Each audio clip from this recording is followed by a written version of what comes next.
Good afternoon class. Today we are going to discuss a point, principle of laser. Now what is mean by laser? Laser is light amplification by stimulated emission of radiation. Now principle of laser is depends upon three factors.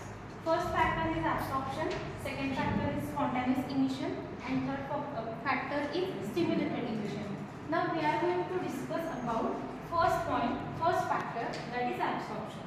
In absorption, we are considering two energy levels, E1 and E2.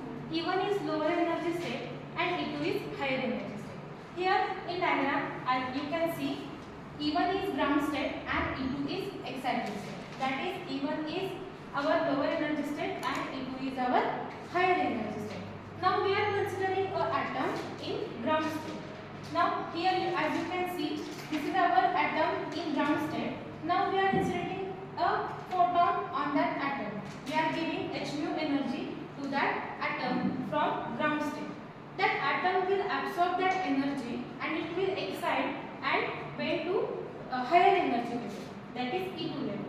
It will jump from ground state to excited state, and this transition is known as absorption. Mathematically, you can represent this as A plus h mu is equal to A star. Here you can see A is the atom which is in ground state, h mu is the energy of photon, and A star is when atom is jumping from ground state to the excited state.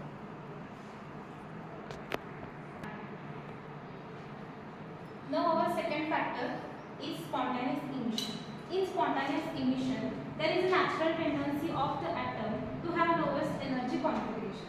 That means this atom has natural tendency to jump from excited state to ground state.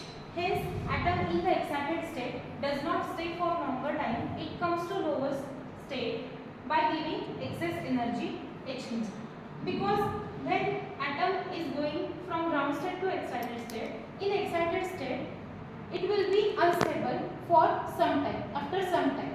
So its stability time is 10 raised to minus 9 seconds. After 10 raised to minus 9 seconds, it will again jump from excited state to ground state. And this process is known as spontaneous emission.